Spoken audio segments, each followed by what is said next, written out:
I can't even believe I'm finally writing this out after all these years. I've told bits and pieces to close friends, but I've never shared the full extent of what happened during my time working at the Westfield Hotel in Covina back in '85 through '87.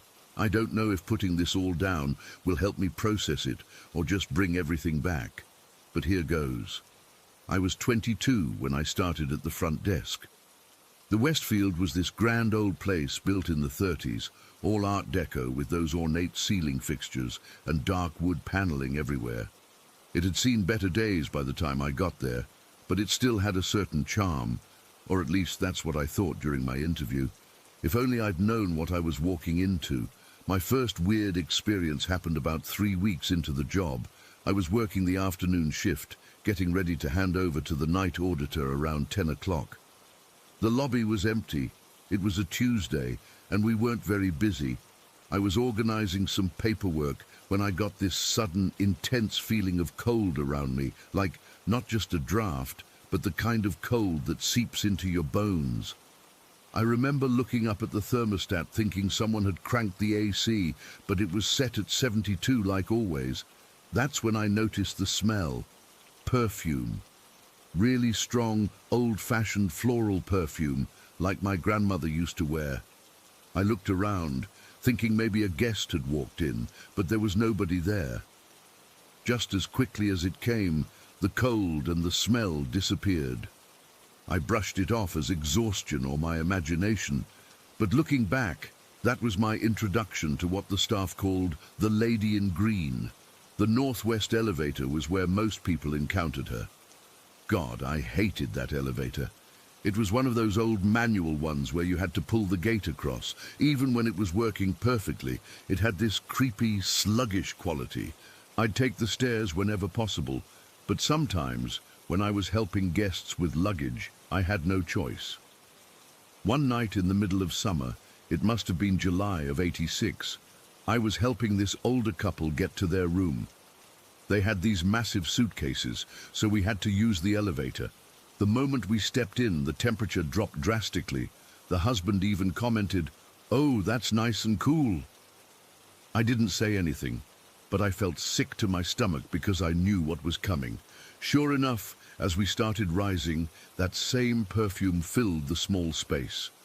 The wife noticed it too and asked if the hotel pumped fragrance through the vents. I mumbled something about maybe the previous guests wearing strong perfume, but then the elevator stopped between floors, just stopped dead.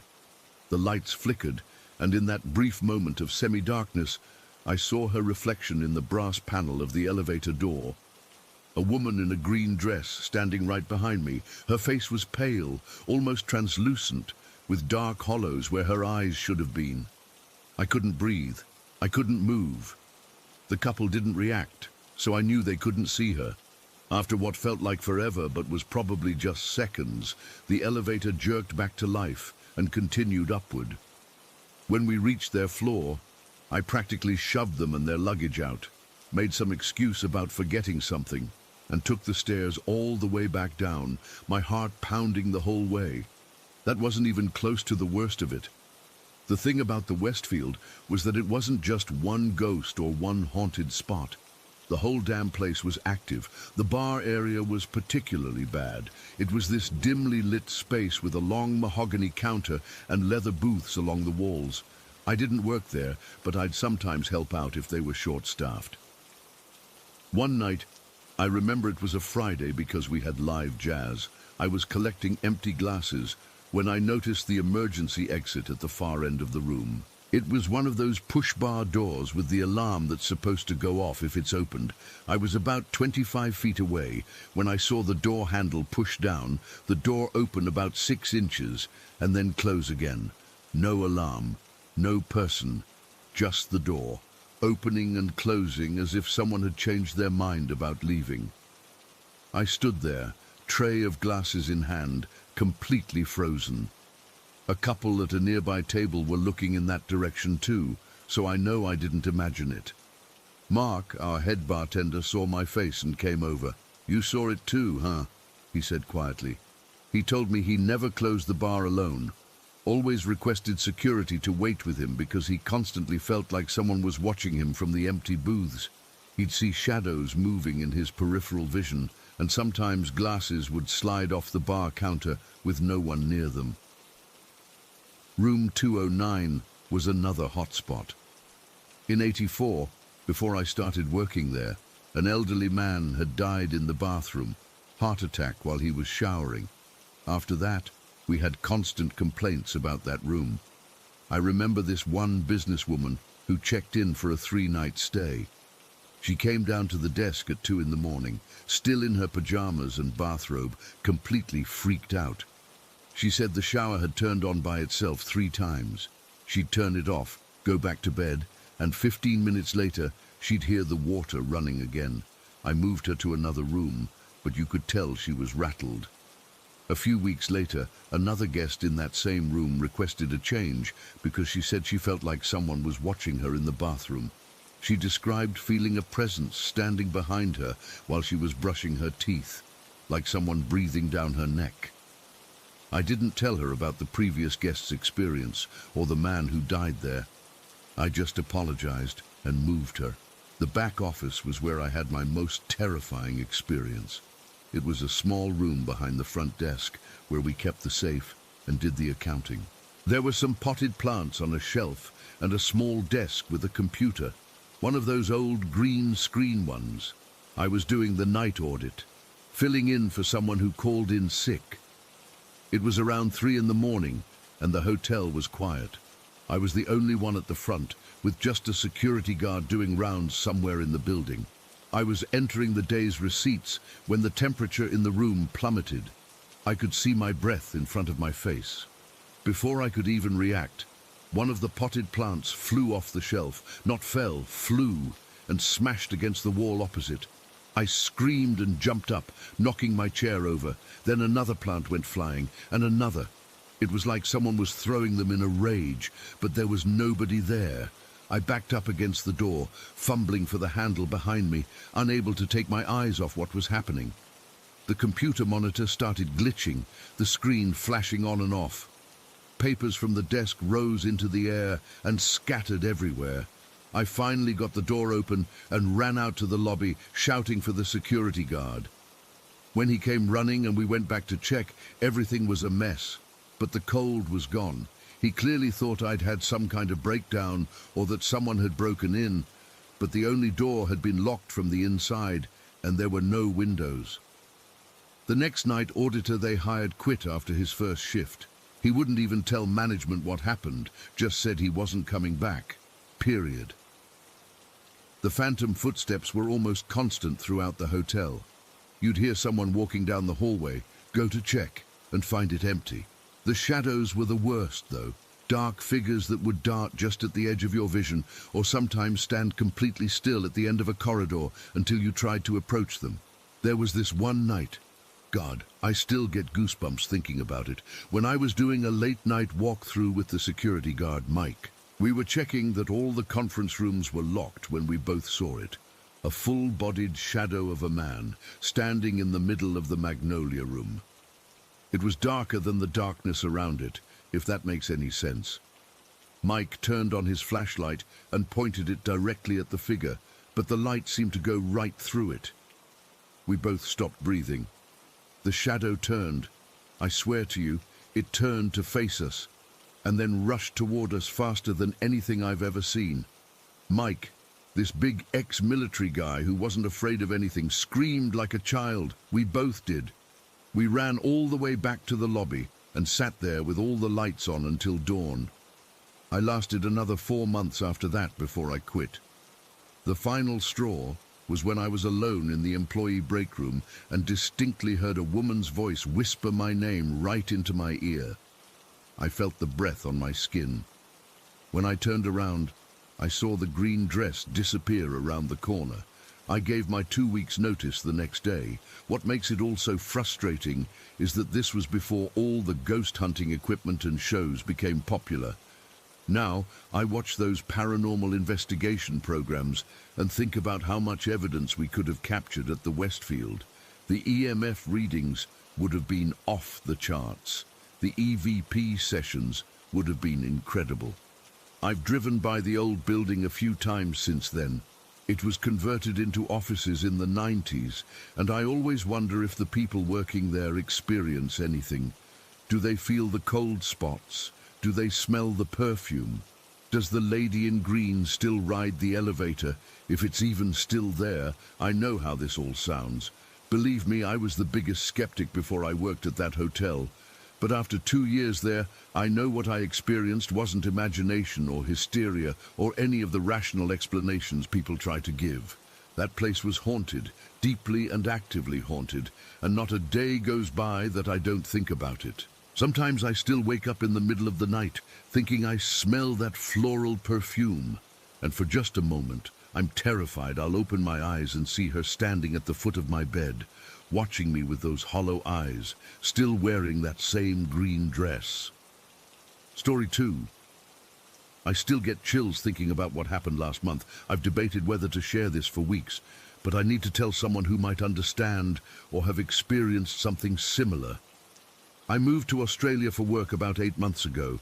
It was a huge decision leaving my family behind in Brazil, but the opportunity was too good to pass up. Being 12,000 kilometers away from home is tough, especially since I'm super close with my parents. To cope with the distance, my mum and I video call on WhatsApp pretty much every day. It's become our ritual. She calls around 7 p.m. my time, which is early morning for her, and we chat while she has coffee and I make dinner. These calls have been my lifeline, honestly. My mum shows me around their house, talks about neighborhood gossip, and just keeps me connected to home. My apartment in Sydney feels less lonely because of them. It's a small one-bedroom in a modern building, nothing fancy, but it has good internet, which is all I need for these calls. That Wednesday started like any other day. I'd just gotten home from work, kicked off my shoes, and was scrolling through my phone when Mum's call came through. I answered immediately, smiling as her face popped up on screen. "Oi, filha," she greeted me, her usual cheerful self, sitting at our kitchen table back home with her coffee mug. We started our normal chat. She was telling me about some issues with the neighbor's dog, and I was half listening while chopping vegetables for dinner. About 15 minutes into our call, something changed. Mid-sentence, my mom's expression shifted. At first, I thought the connection had frozen. You know how video calls glitch sometimes, but then I realized she was reacting to something. Her eyes widened, and she went completely silent. "Mom, what's wrong?" I asked, feeling immediately uneasy. She put her finger to her lips, signaling me to be quiet. Then she whispered, "Anna, do you hear that?" I turned down my kitchen faucet and listened. Hear what? Her face had drained of color. "There's something... I can hear something in your apartment." I glanced around my empty kitchen. "Mom, there's nobody here but me." "Shh, listen," she insisted, her voice trembling slightly. "It sounds like something dragging across your floor." A chill ran down my spine.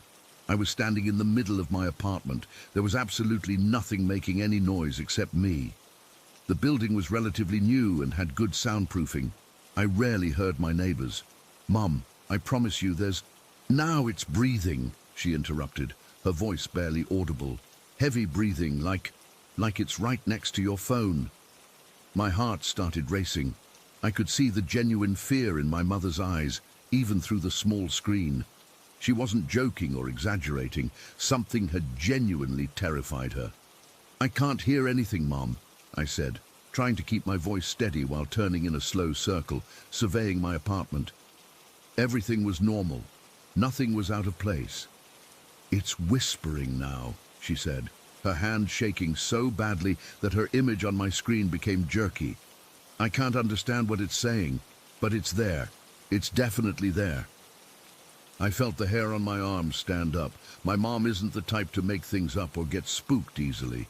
She's always been the practical one in our family. "I'm going to record it," she said suddenly, reaching for something off screen. "I need you to hear what I'm hearing."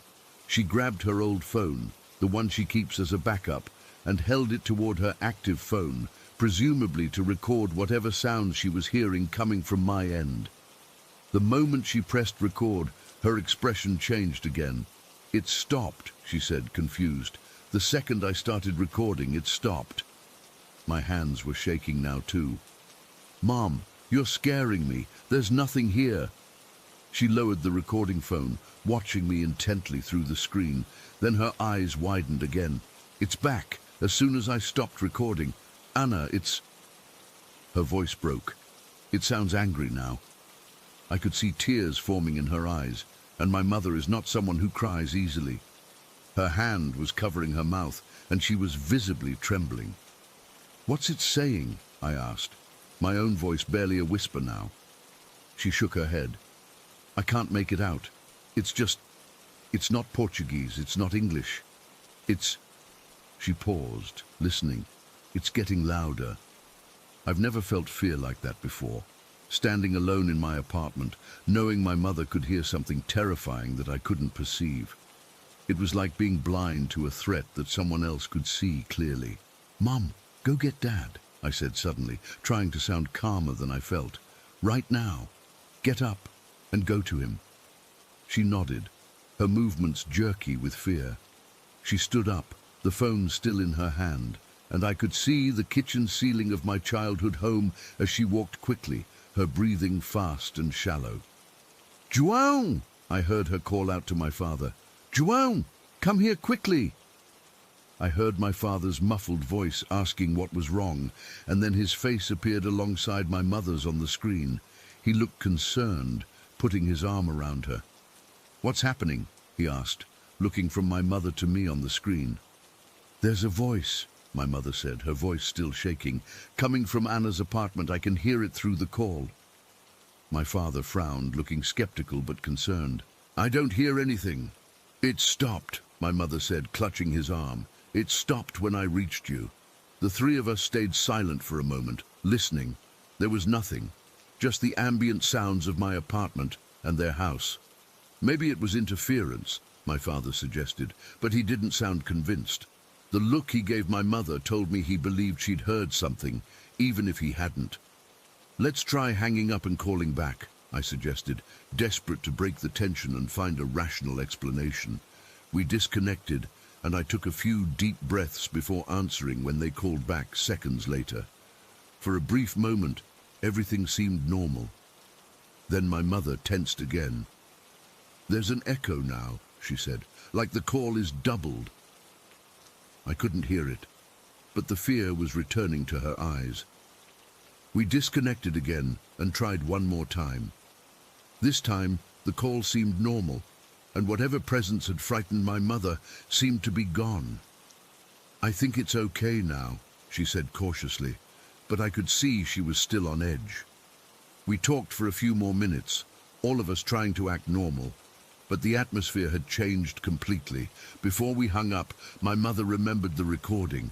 "Let me check if it caught anything," she said, picking up her other phone. My father and I waited in tense silence as she played it back. At first, her face remained neutral, and I felt a wave of relief. Maybe there hadn't been anything after all. But then she stopped, rewound, and played a section again. The color drained from her face. "João, listen," she said, holding the phone to my father's ear. I watched his expression change too, not as dramatically as my mother's had, but enough to know that something was there. "It caught the beginning," my mother confirmed, looking back at me. Just a few seconds of the breathing before it stopped. "Send it to me," I said immediately. She nodded and ended our call to send the audio file. Those few minutes waiting for the message to arrive were excruciating. When it finally came through, I hesitated before playing it, my finger hovering over the screen. The recording was mostly silent, with the faint sound of my voice in the background saying, "Mom, there's nobody here but me." Then, just barely audible, there was a sound that made my skin crawl, a low, raspy breathing that definitely wasn't coming from me or my mother. It lasted only about 3 seconds before cutting off, presumably when my mother started recording, but it was unmistakably there.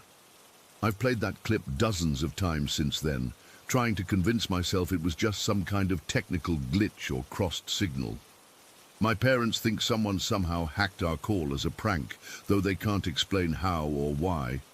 But I know better. That breathing didn't sound human. And the way my mother described it, the dragging sound, the whispers, it felt intentional, like something wanted to be heard by her, but not by me, like it was sending a message. I've changed apartments since then. I couldn't stay there after what happened. Our daily calls continue, but there's always this moment of tension when we first connect, both of us waiting to see if it will happen again. The thing that disturbs me most isn't just that something seemingly supernatural invaded our call. It's the implication that distance means nothing to whatever was there.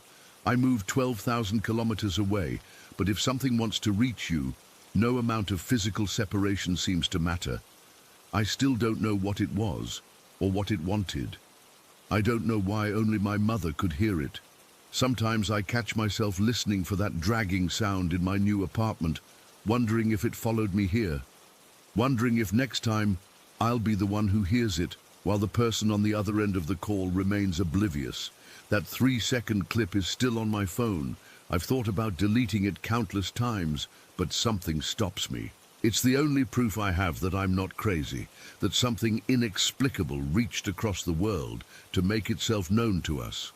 And I can't help but wonder if it's still listening, waiting for another opportunity to speak. Story 3. I've never told this story to anyone outside my family, but after all these years, I still can't shake what happened in that house in Riverside. Maybe writing it down will help me process it, or at least, but deep down, I knew what I'd heard. About a week later, same spot on the stairs, I heard a cough followed by this weird little giggle. Same voice, same tone. This time, I didn't even bother checking. I just hurried up the stairs, my heart pounding. I didn't tell anyone because, honestly, what would I say? Hey, I think the staircase is talking to me? They'd think I was losing it. Life went on, and we all kind of developed this unspoken habit of rushing past that bathroom. I noticed my mum would always flick on the light before going in, even during the day when it was perfectly bright. My dad would clear his throat loudly whenever he approached that part of the house, like he was announcing himself. We never talked about it, but looking back, I think we all felt something was off. Then, about 3 years later, came the incident with my little sister. She was 8 at the time and had gone into our mom's bedroom to get something.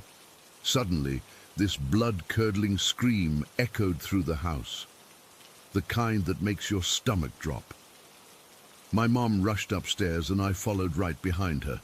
My sister was backed against the wall, pointing toward the hallway that led to the bathroom.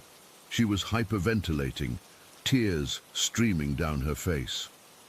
When she could finally speak, she said she'd seen a shadow-looking man with red eyes staring at her from near the bathroom door. She described how it didn't move like a normal person, more like it shifted or flickered. And those eyes, she said they weren't just red, they were like angry red lights that didn't blink. My mom tried to calm her down, saying it was probably just a shadow from the window or her imagination running wild. But my sister was inconsolable. She refused to go upstairs alone for weeks after that, and honestly, after what happened to me next, I don't blame her. It was a Tuesday morning, and everyone had left for work or school. I had the day off and was enjoying the quiet house. I used that middle bathroom because I was in a hurry and it was closer than going all the way upstairs. The moment I stepped inside, I felt this heaviness settle over me. It's hard to describe. Like the air suddenly became thick and pressing down on my shoulders. I remember thinking the light seemed dimmer than usual, even though the bulb was new. I finished quickly, and as I was washing my hands, I felt watched. You know that feeling when someone's standing right behind you? I looked in the mirror, half expecting to see something, but there was nothing. Just as I was about to leave, I got hit with this wave of dizziness so intense I had to grab the sink to steady myself. Then came the nausea, violent and sudden. I barely made it to the toilet before I started throwing up. But what came out wasn't normal. It was streaked with blood. bright red blood. I thought maybe I'd bitten my cheek or something, but the metallic taste in my mouth was overwhelming. I remember sitting on the bathroom floor, my head spinning, trying to convince myself it was nothing serious. I managed to make it to my bedroom and collapse on the bed. I figured I'd just rest for a bit and then call someone if I didn't feel better. But that rest turned into a nightmarish blur of fading in and out of consciousness. I don't remember much from the next couple of days, except feeling like I was burning up from the inside, alternating between freezing chills and sweating through my clothes. My mom came home from work early on the third day because I hadn't been answering her texts. She found me in bed, delirious with fever. When she helped me to the bathroom, I started vomiting blood again. But this time it was so much worse. I remember leaning over the sink, watching it turn red, feeling like my insides were being torn out. My mom later told me she'd never been so terrified in her life. The sink was drenched in blood, and I was barely conscious. She rushed me to the emergency room. The doctors were baffled. They ran test after test, hooked me up to IVs, gave me transfusions. The diagnosis they finally landed on was a severe blood infection with incredibly high infection markers. That's what the doctor kept saying, like he couldn't believe the numbers he was seeing, but they couldn't pinpoint the cause. No cut or wound that could have let bacteria in, no recent illness that could have progressed to sepsis. It was like my blood had just decided to turn against me. I spent 2 weeks in the hospital. The antibiotics eventually worked, but the doctors kept asking if I'd traveled somewhere exotic, been bitten by something, or taken any unusual medications. I hadn't done any of that. The only unusual thing was that bathroom. When I finally came home, I couldn't bring myself to use that bathroom again. None of us could. My mom would go in to clean it occasionally, but she'd always come out looking pale and drained. She admitted to me once that every time she went in there, she felt an immediate sense of fatigue, depression, and fear washing over her. My sister said the same thing, that the bathroom made her feel sad and scared for no reason. We started using only the upstairs and downstairs bathrooms, treating that middle one like it didn't exist. We'd hurry past it on the stairs, never looking at the door. But sometimes, especially at night, I'd hear noises coming from inside, the faucet turning on by itself, the medicine cabinet creaking open, or that same low chuckle I'd heard before. About 6 months after my hospitalization, my mum went in to grab some cleaning supplies we kept under the sink. She was only in there for maybe 2 minutes, but when she came out, she had this weird bruise forming on her arm, like finger marks, 5 distinct pressure points that darkened as we watched.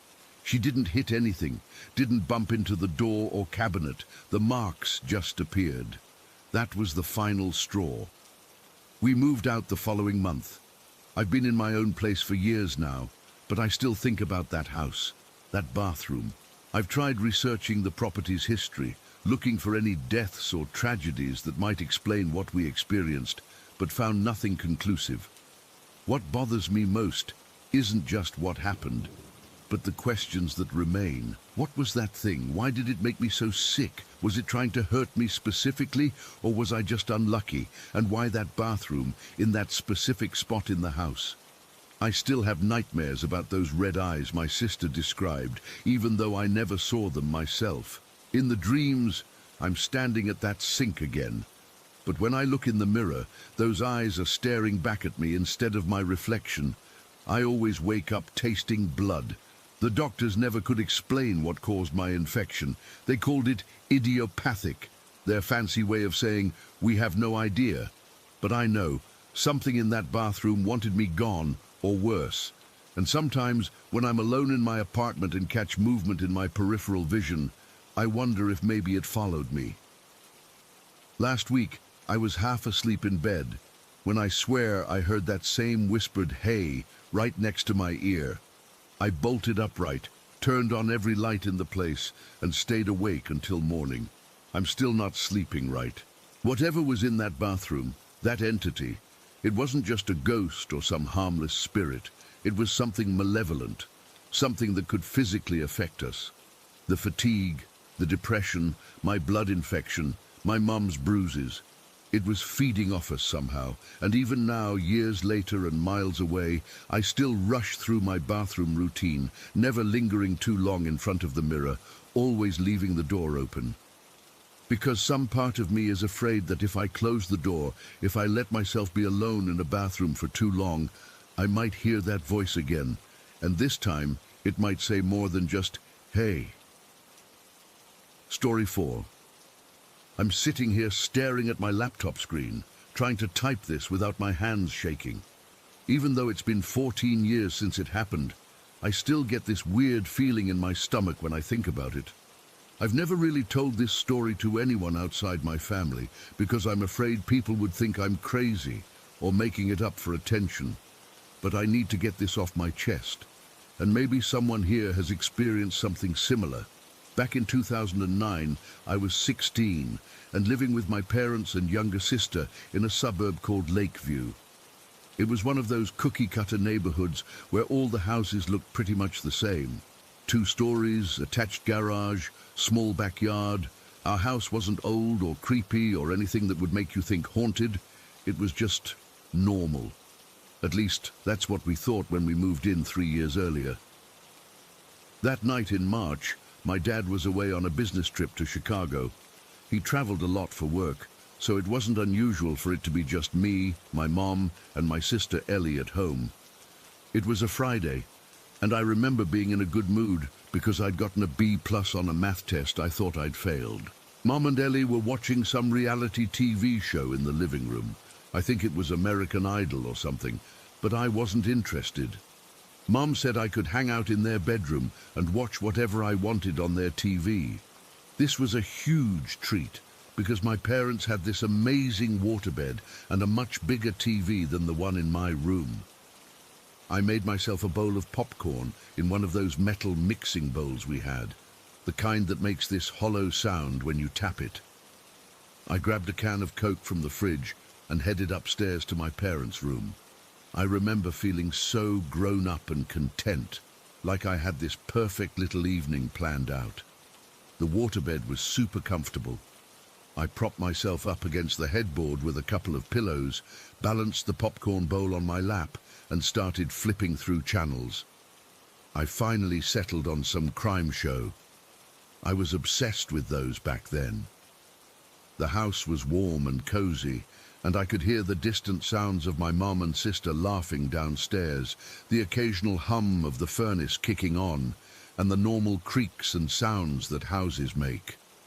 I'd been watching TV for maybe 45 minutes, mindlessly munching on popcorn, when something changed. It's really hard to describe exactly what happened, but suddenly the atmosphere in the room felt different, heavier somehow. At first, I thought maybe the weather had changed, like when a storm is coming and the air pressure drops, but then I realized it was more than that. The sound had changed, or rather, it was disappearing. The TV was still on. I could see people's mouths moving, but the volume seemed to be fading away, like someone was gradually turning a dial down. The furnace, which had been humming steadily, went quiet.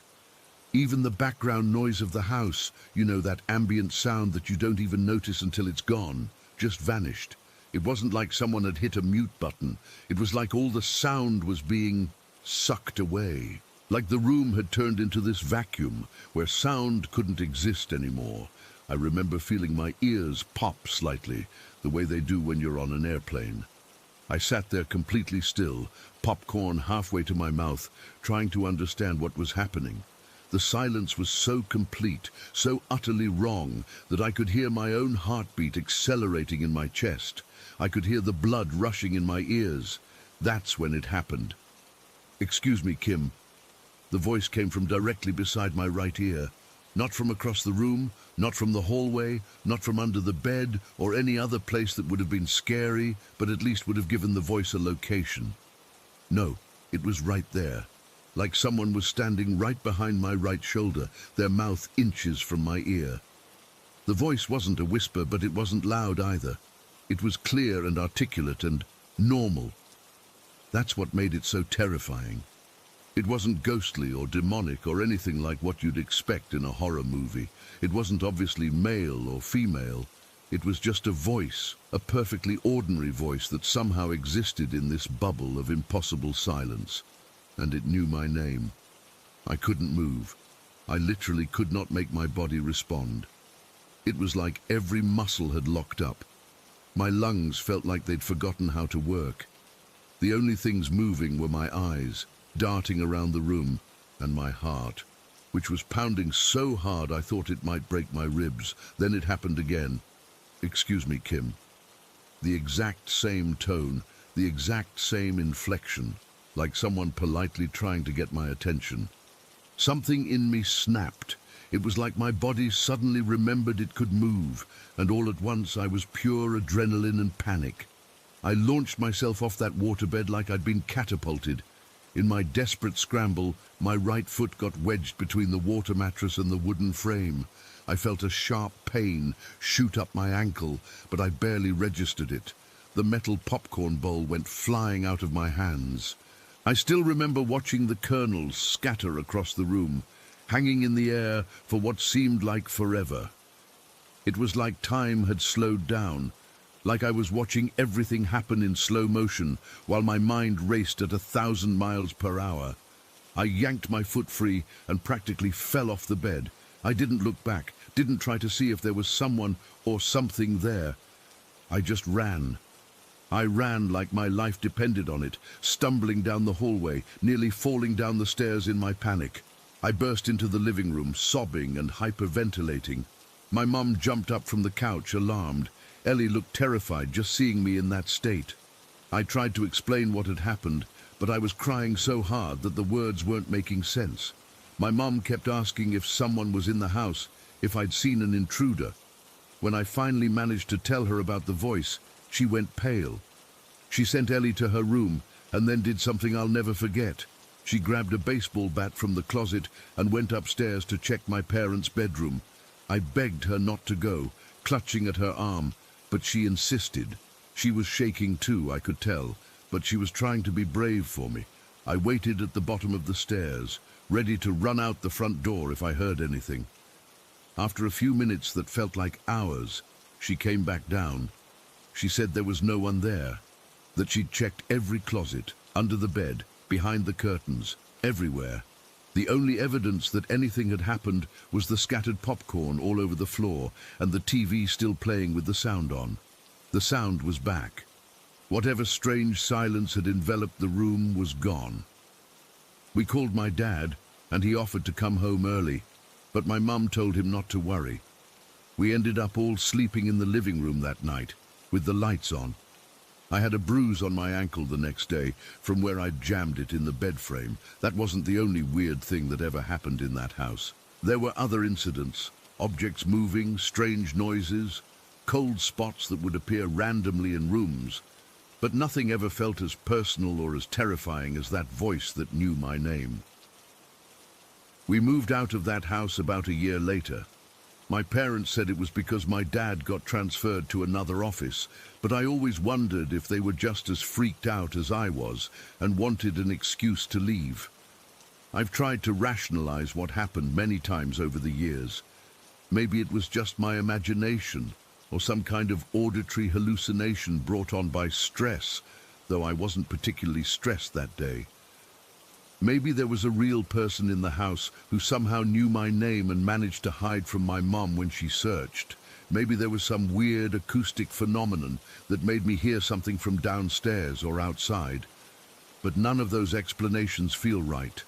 None of them account for that unnatural silence, that feeling of all sound being drained from the room, and none of them explain why, to this day, I can't stand being alone in a quiet room. I still sometimes wake up in the middle of the night, my heart racing, convinced I've just heard someone politely saying, "Excuse me, Kim," right next to my ear. And every time I have to turn on all the lights and put on music or the TV, anything to fill the silence. Because in silence, I'm afraid I might hear that voice again. And next time, it might not just be trying to get my attention. Next time, it might have something to say.